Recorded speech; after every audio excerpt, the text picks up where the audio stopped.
الفاتحة. أعوذ بالله من الشيطان الرجيم. بسم الله الرحمن الرحيم. الحمد لله رب العالمين الرحمن الرحيم مالك يوم الدين إياك نعبد وإياك نستعين اهدنا الصراط المستقيم صراط الذين أنعمت عليهم غير المغضوب عليهم ولا الضالين آمين.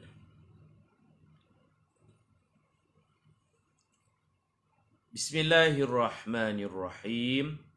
السلام عليكم ورحمة الله وبركاته. الحمد لله رب العالمين والصلاة والسلام على أشرف الأنبياء والمرسلين وعلى آله وصحبه أجمعين. رب اشرح لي صدري ويسر لي أمري واحلل عقدة من لساني يفقه قولي. سبحانك لا علم لنا إلا ما علمتنا إنك أنت العليم الحكيم ولا حول ولا قوة إلا بالله العلي العظيم. بسم الله ما شاء الله لا قوة إلا بالله ما شاء الله. كل نعمة من الله ما شاء الله. الخير كله بيد الله ما شاء الله. لا يصرف السوء إلا الله. أما بعد. اللهم أنت ربي لا إله إلا أنت خلقتني وأنا عبدك وأنا على عهدك ووعدك ما استطعت. أعوذ بك من شر ما صنعت.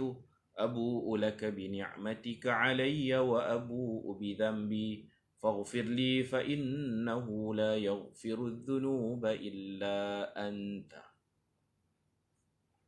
Alhamdulillah muslimin dan muslimat, mudah-mudahan kita semua dikasihi dan dirahmati oleh Allah Subhanahu wa taala.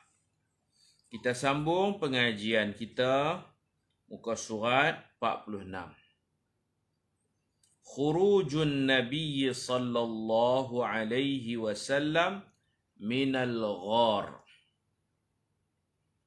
Nabi sallallahu alaihi wasallam keluar dari gua Thur. Setelah 3 hari Rasulullah sallallahu alaihi wasallam bersembunyi dengan Sayyidina Abu Bakar As-Siddiq. Itu strategi Nabi, bukan Nabi seorang yang takut, bukan Nabi seorang yang pengecut, tapi Nabi mengatur strategi. Boleh sahaja kalau Nabi nak ke Madinah dengan cara yang senang. Dengan cara yang senang, minta sahaja Allah turunkan burak. Doa minta dekat Allah, hantar mai burak sekelip mata sampai Madinah. Tapi Nabi tak minta. Yang Isra' Mi'raj itu pun kurniaan Allah, bukan permintaan daripada Nabi. Kita kena faham Nabi SAW berdoa banyak untuk umat. Untuk kepentingan diri, untuk keselesaan diri, Nabi kata aku simpan. Setiap Nabi ada doa-doa yang mustajab, peruntukan daripada Allah. Likulli nabiyyin da'watun mustajabah. Setiap Nabi ada peruntukan beberapa doa yang mustajab. Minta dapat, minta dapat. Semua Nabi menghabiskan permintaan doa. Tetapi aku simpan doa untuk bantu kamu. Khususnya di akhirat nanti. Pernah Nabi SAW tidur sehingga berbirat di belakang Nabi. Kerana Nabi tidur atas pelepah tamar. Lekat bekas belang-belang di kulit badan Nabi. Nabi tak pakai baju. Sayyidina Umar masuk rumah anaknya Sayyidatuna Hafsah. Tengok Nabi duduk tidur. Bila Nabi kalih tu, belakang tu lekat orat daun kurma, pelepah kurma. Sayyidina Umar sebab menangis keluar air mata. Tengok Nabi macam tu. Sedangkan orang-orang kafir, Raja Parsi, Raja Rum, hidup mewah dengan mah perak dan sebagainya. Kesian tengok Nabi. Nabi kata tak payah kesian wahai Umar. Kalau aku mau kaya, aku boleh kaya lebih kaya dari Nabi Sulaiman. Aku boleh doa minta bukit bertukar jadi mah. Tapi aku tak mau untuk diriku, aku tak mau hidup terlampau selesa, terlampau nyaman. Aku punya doa yang banyak tu aku simpan, aku jimat. Aku doa untuk umatku, untuk kebahagiaan, keselamatan umatku. Dan banyak lagi doa-doa yang belum aku doa. Khabba'tuha lakum yawmal qiyamah. Aku simpan baki doa, aku simpan, aku nak tolong hampa di akhirat nanti. Masya Allah. Bukan fikir untuk diri sendiri, tapi fikir untuk umat. Masya Allah. Jadi Nabi kita keluar daripada gua. Kalau naik burak tak perlu sembunyi dalam gua. Bersama Sayyidina Abu Bakar dengan penuh keyakinan Allah yang ketiga, Allah bersama kita, Allah jaga kita. Allah jaga Nabi. Dan turun ayat, Allah mengakui Sayyidina Abu Bakar itu sebagai sahabat. Idh yaqulu li sahibihi la tahzan. Ingatlah ketika Nabi Muhammad berkata kepada sahabatnya, jangan bersedih. Jadi Allah mengiktiraf persahabatan Sayyidina Abu Bakar dengan Nabi. Siapa-siapa yang mengingkari persahabatan ini, maka dia jadi kafir. Kalau sahabat lain, tak ada lah satu ayat Quran mengiktiraf sebegitu rupa. Tapi Sayyidina Abu Bakar disebut li sahibihi. Nabi Muhammad berkata kepada sahabatnya. Jadi faman ankara suhbata Abi Bakrin bin Nabi fahuwa kafir. Siapa yang mengingkari persahabatan Sayyidina Abu Bakar dengan Nabi, maka dia kafir. Kalau mengingkari Sayyidina Osman bukan sahabat, ada orang buat keluar statement macam tu, Sayyidina Osman bukan sahabat Nabi, dia fasik, dia buat dosa yang terlalu besar, taklah sampai kafir. Tapi kata kat Sayyidina Abu Bakar ni jangan main-main, jadi kafir kerana menolak ayat Al-Quran. Ba'da an inqata'a al-bahthu 'anil Rasul sallallahu alaihi wasallam, kharaja ma'a sahibihi wa qad aqama fil ghar 3 layalin. Selepas Quraisy berhenti dari mencari Rasulullah sallallahu alaihi wasallam kerana telah berputus asa, baginda dan sahabatnya Abu Bakar pun keluar dari gua. Mereka berdua tinggal bersembunyi di dalam gua selama 3 malam. Orang kata hari dah cari tak jumpa, malah nak cari dah. Cari sana, cari sini tak jumpa, malah nak cari. Baru Nabi keluar. Wa kana Abdullah ibnu Abi Bakr ya'tihima fil masa' wa yukhbiruhuma bi akhbari Quraisy. Abdullah bin Abu Bakar selalu datang ke gua anak Sayyidina Abu Bakar. Dia ditugaskan bawa berita terkini. Pada waktu malam, beliau akan menyampaikan berita-berita tentang perancangan Quraisy kepada Rasulullah dan Abu Bakar. Tu Nabi Atok elok tu. Pembawa berita, pembawa makanan. Wa kanat ukhtuhu Asma ta'tihima bit-ta'am khufyatan khaufan min Quraisy. Kakaknya iaitu Asma juga datang ke gua membawakan makanan. Dia siap makanan, hantar makanan. Secara senyap-senyap kerana bimbang diketahui oleh Quraisy. Maknanya Sayyidina Abu Bakar ni dia libatkan ahli keluarganya. Hijrah bukan Sayyidina Abu Bakar dengan Nabi, tapi dia libatkan anak beranak dia supaya terlibat sama menjayakan program dakwah ini, hijrah ke Madinah. Sayyidatina Aisyah menyediakan makanan, Sayyidatina Asma pergi hantar makanan. Ya Allah, ya Allah, ya Allah, ya Allah. Ya Arhamar Rahimin, tinggi tu bukit, batu-batunya tajam. Dia pula sedang mengandung, syarat mengandung. Perjuangan, pengorbanan, tanpa mengharapkan sebarang balasan dunia. Semata-mata untuk khidmat, untuk ayah, dan juga Rasulullah, adik iparnya Rasulullah sallallahu alaihi wasallam. Nabi dah kahwin dah dengan Sayyidatina Aisyah radhiyallahu anha waktu ni. Naik turun ya Allah ya Allah. Ada orang sebut laukana bainana rasul, alangkah indahnya kalau Rasulullah ada bersama kita sekarang ini. Memang indah, tapi kita cuba fikir, adakah kita kalau Rasulullah ada bersama kita, kita ni jadi tak macam sahabat? Khidmat, hormat kepada Nabi. Sanggupkah kita bersusah payah macam sahabat?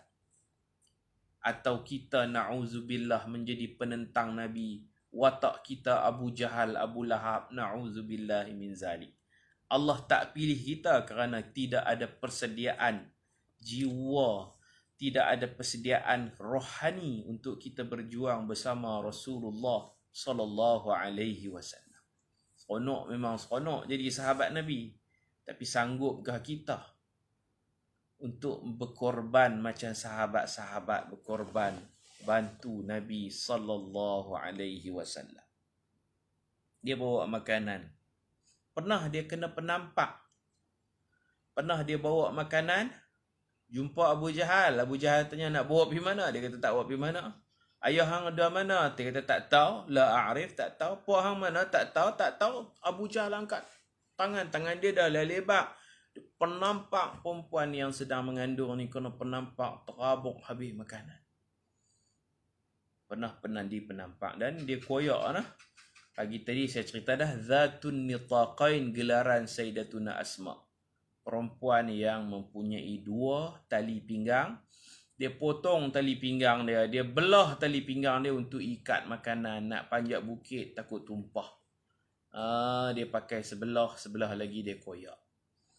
Dia tak elok lah tali pinggang terkoyak, tak apalah. Untuk khidmat kepada Rasulullah sallallahu alaihi wasallam. Asma ni nanti dia sampai ke Quba nanti. Akak berimpun di Quba. Nabi pun pergi Quba dulu sebelum masuk Madinah.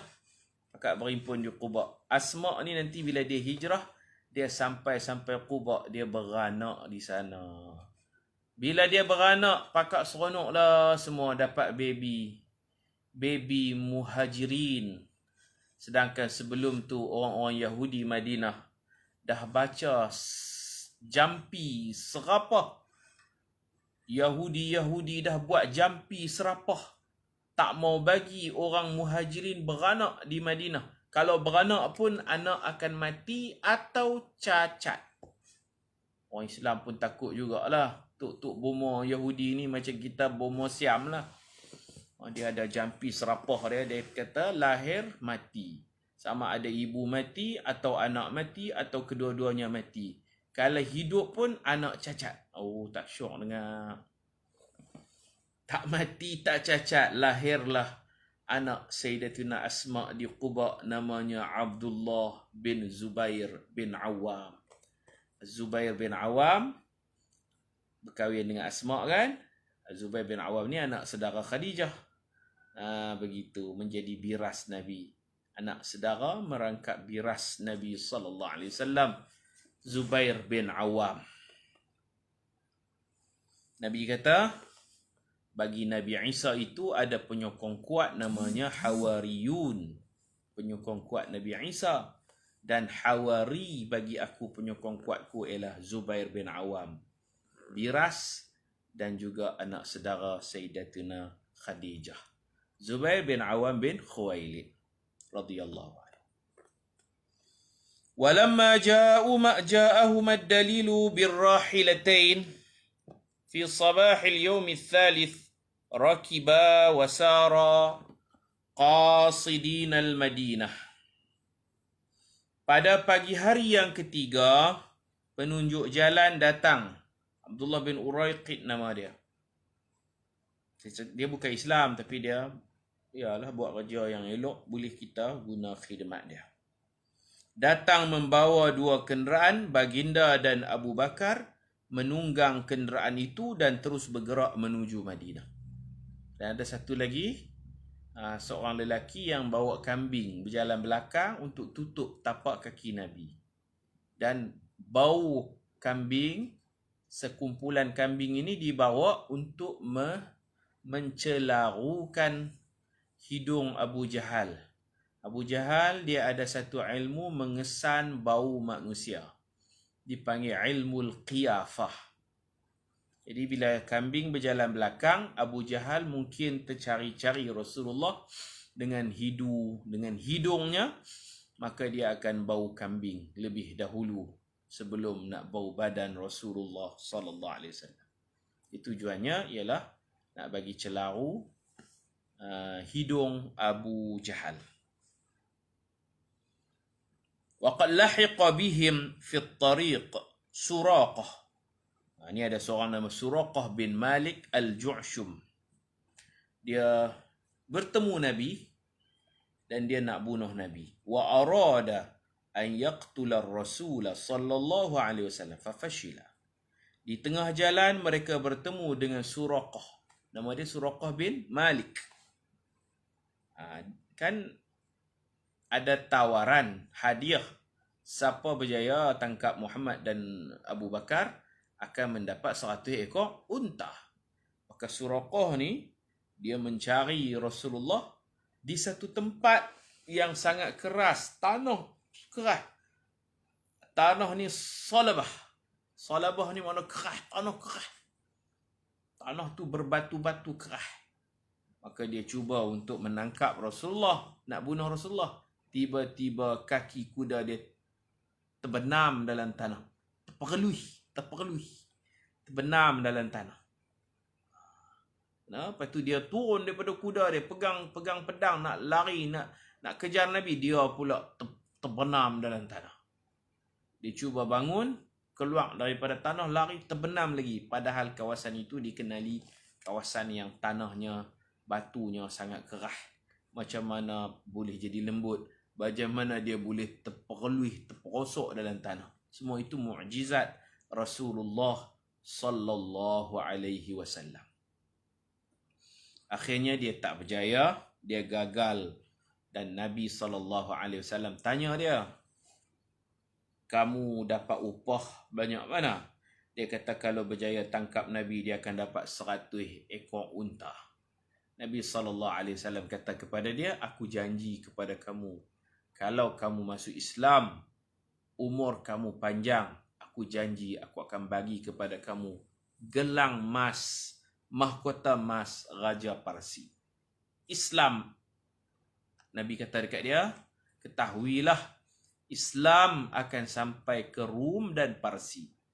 Waktu Islam masuk ke Parsi, Raja Parsi pakai mahkota emas, Raja Parsi pakai gelang emas. Aku janji menjadi milik kamu dengan syarat kamu memeluk Islam, Allah panjangkan umur kamu, dapat kat kamu. Apalah sangat 100 ekor unta jika nak dibanding mahkota emas, gelang emas Raja Parsi. Kisra. Dia pun kagum tengok. Nabi Muhammad ni Madinah tak sampai lagi, tapi sembang Rum Parsi akan mengalahkan Rum Parsi. Betapa yakinnya Nabi dengan janji Allah. Dah Madinah pun tak sampai lagi, masih dikejar musuh. Tapi sembang Islam akan sampai ke Rum Parsi. Parsi ni Iran lah. Dan daerah-daerah Khurasan sebelah Iraq, sampai ke Uzbekistan, Kazakhstan, semua tu dulu negara Parsi. Islam akan sampai ke daerah-daerah tu. Turkistan, Kazakhstan, Afghanistan yang tan tu. Dipanggil Khurasan dulu. Daerah Khurasan. Nabi Muhammad ni Madinah tak sampai lagi. Tapi Islam, janji Nabi, Islam akan sampai ke Parsi dan sampai ke Rum. Rum ni belah Turki, belah Syria, semua tu dulu Rum, Byzantine lah. Kan? Dan Islam juga akan sampai ke Yaman. Islam akan sampai ke Afrika, benua Afrika. Tu janji Nabi.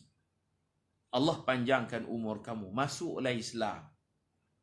Gelang raja hak kamu, mahkota raja hak kamu. Dan perkara ini benar-benar berlaku. Zaman pemerintahan Sayyidina Umar.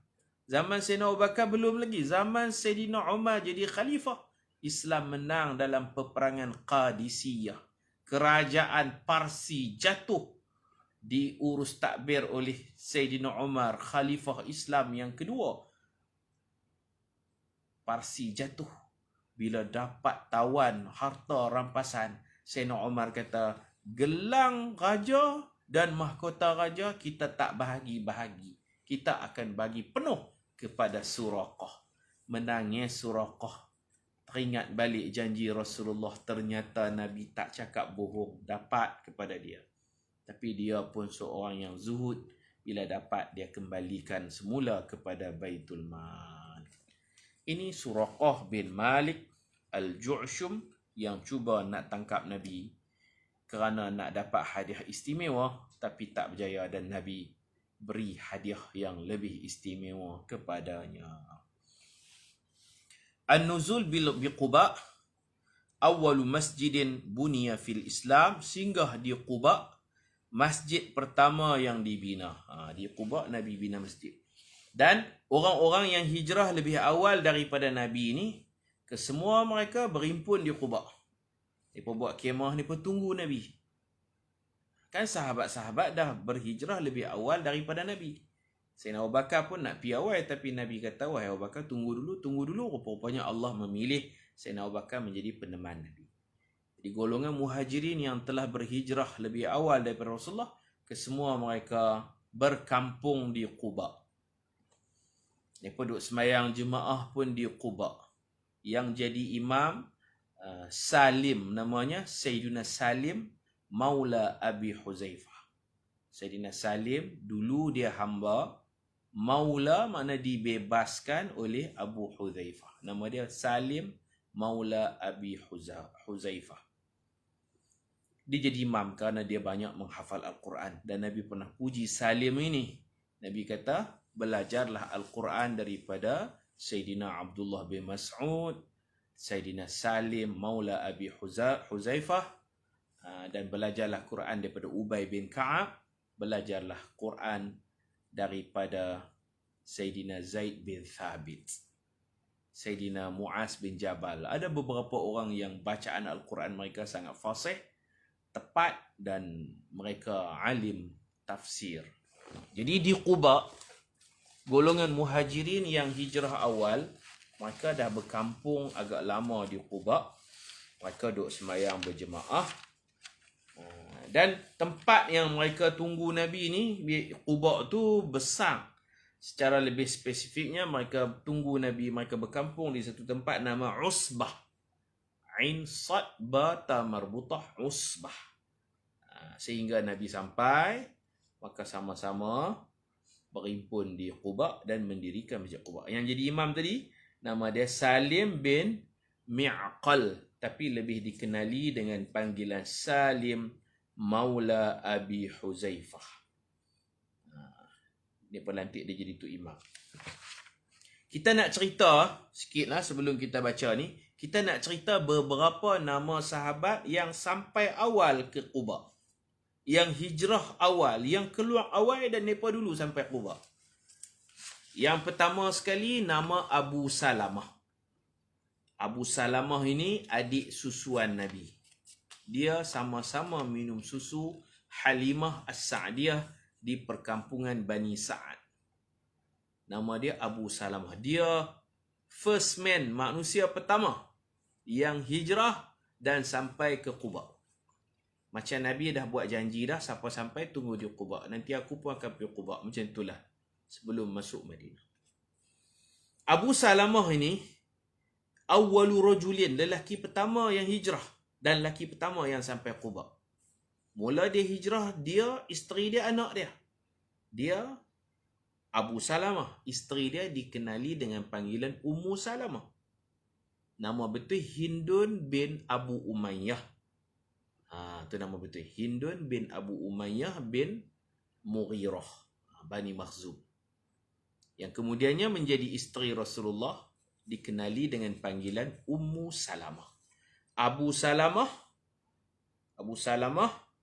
anak laki dia nama Salamah dan isterinya Ummu Salamah. Ni tiga orang ni mula-mula hijrah. Mereka balik daripada Habsyah. Mereka pergi Habsyah 3 beranak. Balik Habsyah sampai Mekah duk kena seksa teruk.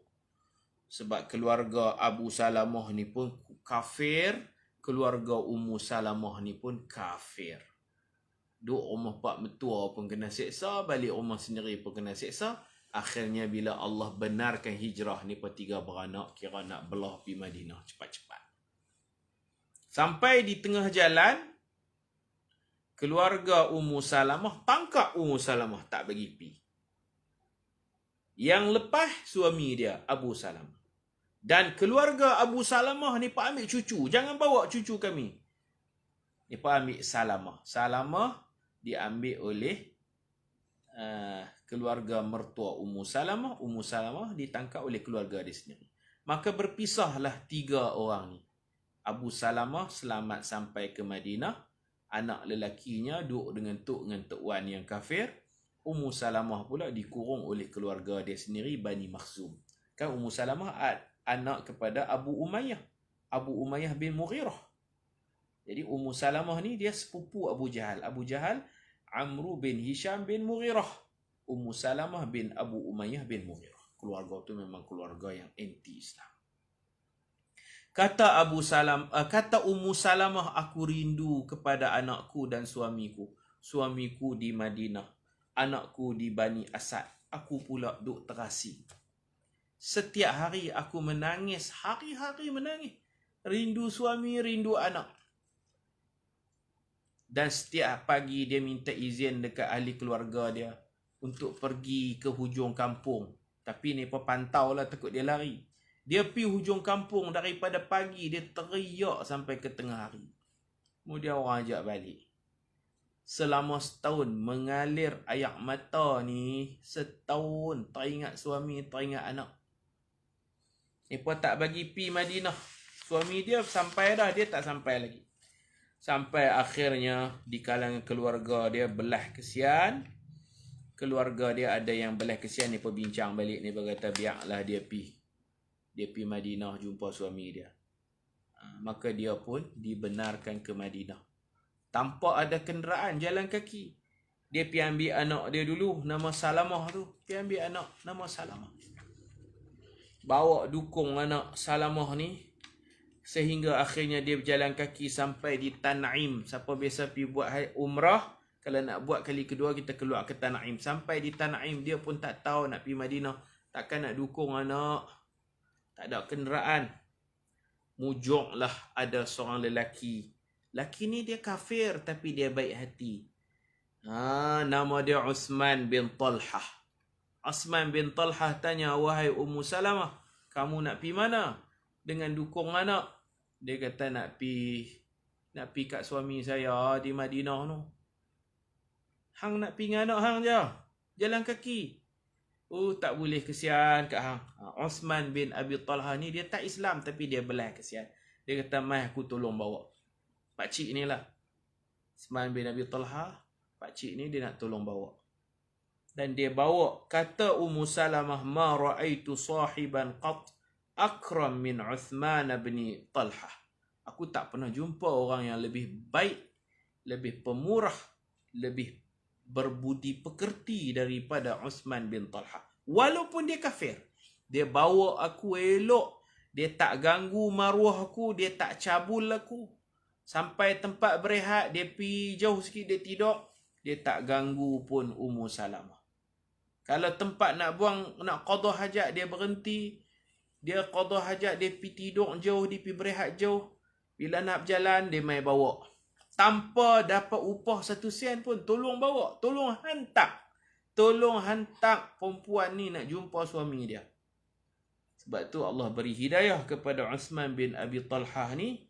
Dia masuk Islam lambat, tapi masuk Islam juga akhirnya selepas perjanjian Hudaybiyah. Suluh Hudaybiyah. Itu menunjukkan mereka ada belas kasihan.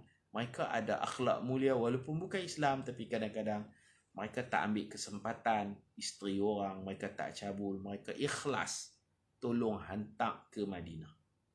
Itu yang Ummu Salamah tak akan boleh lupa seorang peribadi yang bernama Uthman bin Talhah radhiyallahu anhu memeluk Islam lepas sulh Hudaybiyah. Inilah suami dia lah orang pertama yang ke Madinah. Lepas pada suami dia, 2 orang Nabi hantar sebagai guru Quran. Yang ni lepas bai'ah. Bai'ah kali pertama, bai'ah kali kedua, Nabi hantar Mus'ab bin Umair dan Abdullah bin Umi Maktum. Kalau nak kira dengan Abu Salamah awal lagi. Abu Salamah tu dia pergi Madinah awal lagi. Sebelum peristiwa bai'ah, perjanjian Aqabah tu, Allah dah benarkan hijrah, dia pergi awal lagi. Dia balik daripada Habsyah, kena seksa, dia pergi lah. Pergi cari tempat yang lebih selamat. Okey, setelah bai'ah, Nabi hantar 2 orang, Mus'ab bin Umair dan Abdullah bin Umi Maktum. Tugas mereka, kana yaqra'anil nas al-Quran. Mereka ajak Quran kepada orang ramai. Lepas pada tu, siapa pula pergi? Bilal bin Rabah. Ini nama-nama al-awail orang panggil. Awailul muhajirin, orang-orang awal hijrah. Lepas tu, Sayyidina Bilal bin Rabah, Sayyidina Sa'ad bin Abi Waqqas, Sayyidina Ammar bin Yasir, dan kemudian tu Sayyidina Umar. Sayyidina Umar dia tak pergi seorang-seorang, dia bawa 20 orang sahabat. Thumma Umar bin Al-Khattab fi 20 minas sahabah. Dia bawa 20 orang sahabat. Lepas tu barulah orang lain pakat pi. Mereka mendapat ujian macam-macam. Ada yang dirampas duit ringgit, ada yang ditangkap dikembalikan ke Mekah, ada yang dipisah-pisahkan. Suami boleh pi, isteri tak boleh pi, anak tak boleh pi, macam kita cerita Abu Salamah, anaknya Salamah dan Ummu Salamah tadi. Ini cerita hijrah Nabi dan Sayyidina Abu Bakar ni agak lewatlah berhijrah. Kemudian kesemua mereka bertemu dekat dengan Quba, iaitu di tempat yang bernama Al-Usbah. Al-Usbah. Sampai situ. Sekarang mereka tunggu, akhirnya Nabi pun sampai Quba. Maka projek pertama Nabi ialah membina Masjid Quba. An-nuzul bil Quba, singgah di Quba. Kenapa Nabi singgah di Quba? Pasal sahabat-sahabat Nabi semuanya berkampung di Quba. Pakat duduk di situ. Duduk tunggu Nabi. Awalu masjidin buniya fil Islam, masjid pertama yang dibina, Masjid Quba. Siapa berwuduk di hotel, di rumah masing-masing, kemudian datang ke Masjid Quba, sembahyang 2 rakaat. Dengan syarat dia tidak batalkan wuduk dalam perjalanannya, maka dia dapat pahala seperti mengerjakan umrah. Itu kalau kita pergi umrah, kita pergi Madinah, kita jangan lepaskan peluang untuk ke Masjid Quba. Saya pergi umrah 2019 yang terakhir, ada bas yang disediakan lepas sembahyang subuh, ada bas nak pergi Masjid Quba. Bayang berapa rial tak tahu naik bas, dia memang trip dia Quba Madinah. Quba Madinah. Quba Madinah Uhud. Ini tempat-tempat yang disyariatkan untuk kita pergi. Uhud dapat pahala pergi. Quba pergi semayang. Ambil wuduk siap-siap, pergi semayang. Bukan payah, semayang 2 rakaat dapat pahala macam buat umrah. Umrah letih. Tawafnya, sa'inya, jalan kakinya. Begitu pahala. Dan Nabi memang selalu ke Quba. Sebab Quba ni masjid yang Nabi bina dengan tangan Nabi. Nabi Ibrahim bina Masjidil Haram. Nabi Daud dan Sulaiman membina Masjid Aqsa. Nabi Muhammad mengasas dan membina Masjid Quba. Fadilat dia dapat seperti umrah, menunaikan umrah. Wasala an-nabiy sallallahu alaihi wasallam Quba fil yawm ats-tsani min Rabi'il Awal al-muwafiq 30 min September sanah 623 miladiyah ba'da an makatha 13 sanatan mudayyiqan alaih fi Makkah mamnu'an minal jahri bid-da'wah. Baginda sallallahu alaihi wasallam sampai ke Quba pada tanggal 2 Rabiul Awal bersamaan 30 September tahun 623 Masihi, setelah berdakwah selama 13 tahun di Mekah dengan berbagai tekanan dan halangan dari berdakwah secara terang-terangan. وقد أقام بقباء 22 ليلة baina ashabihi minal muhajirin wal ansar aminan mutmainnah. Baginda tinggal di Quba selama 22 malam. Baginda dan para sahabatnya dari kalangan muhajirin dan ansar hidup aman dan tenteram di situ. Waqad bana fi tilkal muddah Masjid Quba alladhi wasafahu Allah bi annahu masjidun ussisa 'ala taqwa.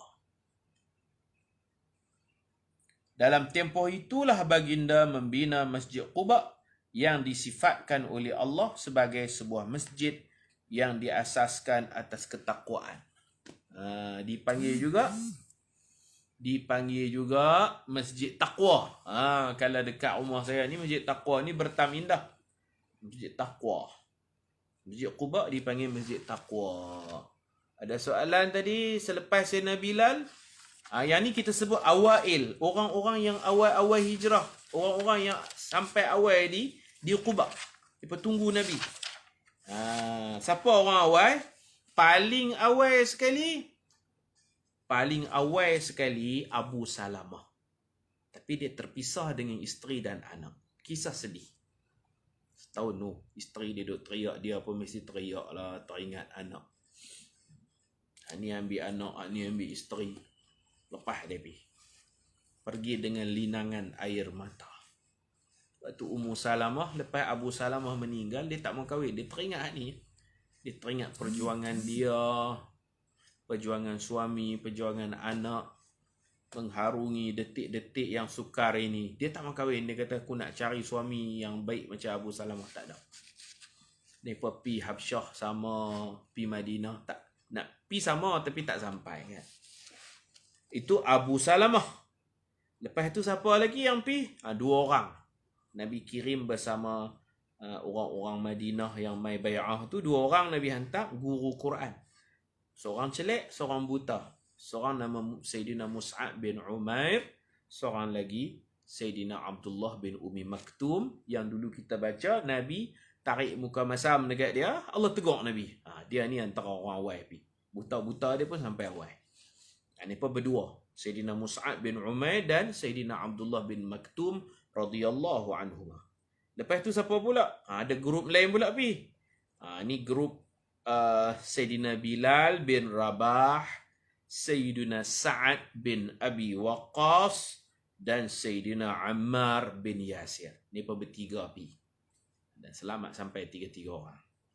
Lepas tu grup Sayyidina Umar memimpin 20 orang sahabat.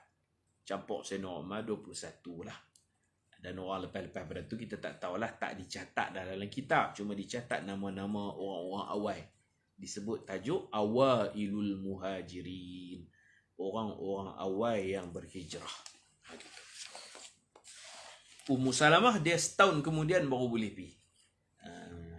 Suami dia pergi lah, dia tak pergi lagi. Jadi ini Nabi membina Masjid Taqwa. Masjid yang diasaskan dengan penuh keikhlasan. Dipanggil Masjid Quba, dipanggil juga Masjid At-Taqwa. Ussisa 'ala taqwa, diasaskan atas ketakwaan. Wallahu subhanahu wa ta'ala a'lam. Mudah-mudahan Allah mudahkan urusan kita, Allah beri rezeki kepada kita, kita dapat sampai ke Masjid Quba, semayang alaq paling kurang 2 rakaat, dan kita mengenangkan bagaimana susah payahnya para sahabat untuk sampai ke Quba sebelum sampai ke Madinah Al-Munawwarah. Indahnya perjuangan, kepenatan, susah payah mereka. Mudah-mudahan Allah rezekikan kita untuk dapat rokok dan sujud di dalam Masjid Quba, masjid yang dibina oleh Nabi kita Muhammad sallallahu alaihi wasallam. Masjid Nabawi pahalanya 1000 kali ganda berbanding masjid lain. Masjidil Haram pahalanya 100,000 kali ganda masjid lain. Masjid Quba 2 rakaat di dalam masjid itu. Syaratnya ambil wuduk di rumah dulu sebelum pergi. Pahalanya menyamai 1 umrah. Dan antara masjid yang mustajab doa, Masjid Quba. Barakallahu fikum. Nafa'ana Allah bina wa bikum jami'an. Wa sallallahu ala sayyidina Muhammad wa ala alihi wa sahbihi wa sallam. أجمعين والحمد لله رب العالمين. سبحانك اللهم وبحمدك أشهد أن لا إله إلا أنت أستغفرك وأتوب إليك. بسم الله الرحمن الرحيم. والعصر إن الإنسان لفي خسر إلا الذين آمنوا وعملوا الصالحات وتواصوا بالحق وتواصوا بالصبر. السلام عليكم ورحمة الله وبركاته.